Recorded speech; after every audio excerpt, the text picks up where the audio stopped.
मैं किस्सा शेयर करना चाहूँगी। ओशो की किसी पोस्ट पे, फ़ेसबुक पे अभी रिसेंट अ, एक ओशो फॉलोवर ने जो ओशो का बहुत बड़ा अपने आप को फ़ैन बोलता है या उसने एक अर्धनग्न स्त्री की चित्र पे लिखा ओशो का नव संन्यास सबको मुबारक हो। मुझे बहुत बुरा लगा ये पोस्ट देख के। मैंने जस्ट उसको शेयर किया और उसपे बहुत अच्छा नोट लिखा। आप लोग खुद को ओशो फॉलोवर जो भी कहते हो, थू है आप लोगों पे और शर्मिंदा होना चाहिए। सेक्स गुरु वो तब भी कहलाते थे जब शारीरिक रूप से जीवित थे और जब वो शरीर से चले गए तो आप सब ओशो फॉलोवर उनको बदनाम कर रहे हो इस तरह की तस्वीरें शेयर करके। आप लोगों को विरोध करना चाहिए।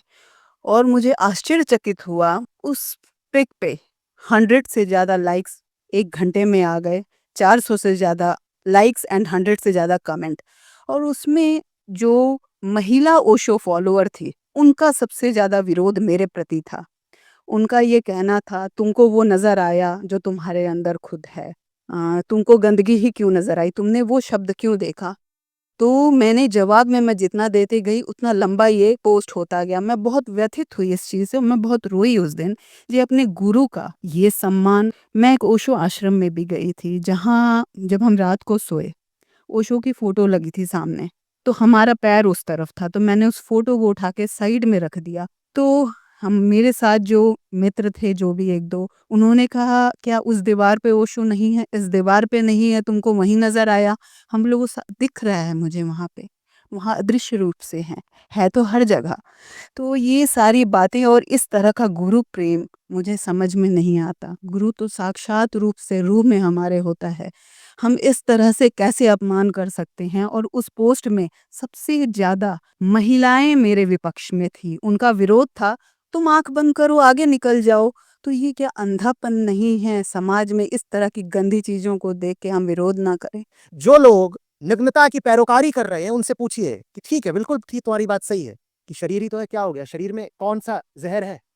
शरीर में कौन-सा अपराध है? लेकिन क्या तुम ऐसे लोग हो जिन्हें ये कहने का हक है? ये बात कोई ओशो कहे तो ठीक है, तुम क्यों कह रहे हो भाई? तुमने ओशो की ऊँचाई हासिल कर ली क्या? तुम कौन होते हो फेसबुक पर नंगी तस्वीरें चिपकाने वाले? और ये जो कह रहे हैं कि आपको तस्वीर में नग्नता ही क्यों दिखाई दी? उनसे ये भी तो पूछ लो, बिल्कुल ठीक बात।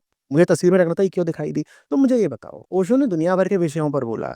तुम्हें उनकी बातों में सिर्फ सेक्स को ही चुनने में क्यों रुचि है? अष्टावक्र संहिता पर ओशो ने इतना मोटा साहित्य खड़ा कर दिया है और गीता पर वाङ्मय और पतंजलि योग सूत्र पर है। दुनिया का कोई ही उत्कृष्ट ग्रंथ होगा जिस पर ओशो ने नहीं बोला हो, बल्कि ऐसे-ऐसे ग्रंथों पर बोला है जिन पर ओशो से पहले किसी ने नहीं बोला। विज्ञान भैरव तंत्र भी अनजाने से ही थे, ओशो ने प्रसिद्ध कर दिया बिल्कुल। पूरी दुनिया में ले गए, लोग जानने लग गए। तुम्हें वो सब क्यों नहीं पता? मीराबाई पर भी बोल गए हैं ओशो की तस्वीर क्यों नहीं डालते तुम फेसबुक पे? सहजोबाई पर बोल गए हैं, दादू दयाल पर बोल गए हैं, वो सब क्यों नहीं डालते तुम फेसबुक पे? क्यों नहीं डालते? तुम यही क्यों डालते हो? क्योंकि तुम घटिया आदमी हो। तुम ओशो का नाम भी लेकर के अपनी पुरानी घटिया वासनाएँ पूरी कर रहे हो। बल्कि तुमने अपनी वासनाओं को सम्मान देने के लिए एक नाम ढूँढ लिया है ओशो।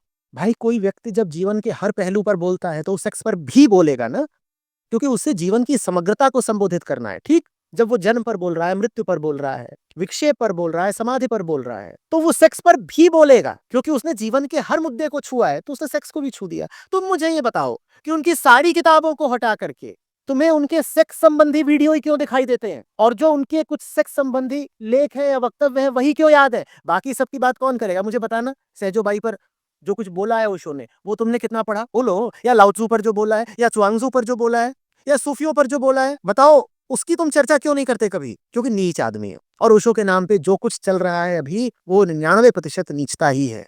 के बाद किसी ओशो आश्रम में कभी नहीं गई।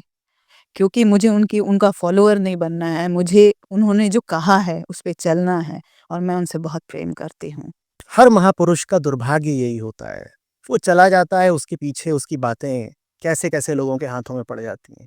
जब तक वो ज़िंदा था तब तक तो फिर भी ठीक था। कम से कम बेवकूफ़ी के विरुद्ध कुछ बोल सकता था। एक बार वो चला गया, फिर तो मौजा ही मौजा। उसका नाम लेकर के जो मक्कारी करनी हो, जो अय्याशी करनी हो, जो बदतमीज़ियाँ करनी हो, सब कर सकते हो। ओशो एक उदाहरण है, उसके अलावा भी हज़ारों लोगों के साथ यही हुआ।